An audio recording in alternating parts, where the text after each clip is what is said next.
Vizag steel plant పుట్టుక కూడా మిగతా స్టీల్ ప్లాంట్స్ కంటే డిఫరెంట్గా ఉంటుంది. 1960స్లో మన ఇండియన్ గవర్నమెంట్ ఇండస్ట్రీస్ మీద ఎక్కువ ఫోకస్ చేసింది.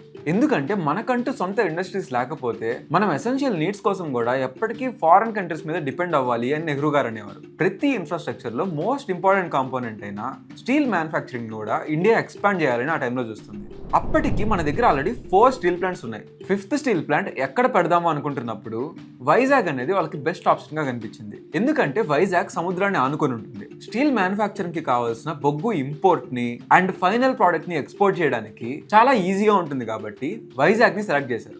ఇది మన ఆంధ్రప్రదేశ్ కి ఒక వరం లాంటిది, ఎస్పెషల్లీ నార్త్ ఆంధ్రప్రదేశ్. ఎందుకంటే అప్పట్లో ఆ ప్రాంతం వెనకబడి ఉండేది. కానీ 1966లో ఇందిరాగాంధీ గారు ఫండ్స్ లేవని చెప్పి ప్రాజెక్ట్ ని క్యాన్సిల్ చేశారు. ఈ డెసిషన్ వల్ల మన వాళ్ళకి చాలా కోపం వచ్చింది. ఎలా అయినా వైజాగ్ కి స్టీల్ ప్లాంట్ తేవాల్సిందే అని చెప్పి విశాఖ ఉక్కు పోరాట సమితి అనే దాన్ని క్రియేట్ చేసి నిరసనలు స్టార్ట్ చేశారు. ఈ ప్రొటెస్ట్ ని టి అమృతరావు అనే అతను లీడ్ చేశారు. అక్టోబర్ 1966లో అమృతరావు గారు ఆమరణ నిరాహార దీక్ష మొదలుపెట్టారు. ఈ టైంలో శ్రీకాకుళం నుంచి కర్నూలు దాకా విశాఖ ఉక్కు ఆంధ్రుల హక్కు అనే స్లోగన్ మార్మోగింది. స్టార్టింగ్ లో పీస్ఫుల్ గానే స్టార్ట్ అయిన ఈ అజిటేషన్ తర్వాత వైలెంట్ గా మారింది. గవర్నమెంట్ కూడా దీనికి అగేన్స్ట్ గా పారామిలిటరీ ఫోర్స్ కూడా దించింది.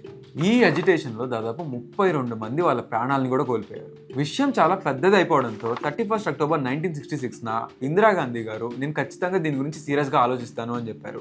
అండ్ నవంబర్ 3న గవర్నమెంట్ ఫైనల్లీ వైజాగ్ లో స్టీల్ ప్లాంట్ పెట్టడానికి ఒప్పుకుంది. స్టీల్ ప్లాంట్ పెట్టడానికి ఒప్పుకుంది, ఓకే. ఇప్పుడు ఆ స్టీల్ ప్లాంట్ కి చాలా ల్యాండ్ కావాలి. అక్కడ ప్రజలు కూడా గవర్నమెంట్ కి సహకరించి టోటల్ 22,000 ఎకరాల భూమిని గవర్నమెంట్కి ఇచ్చారు.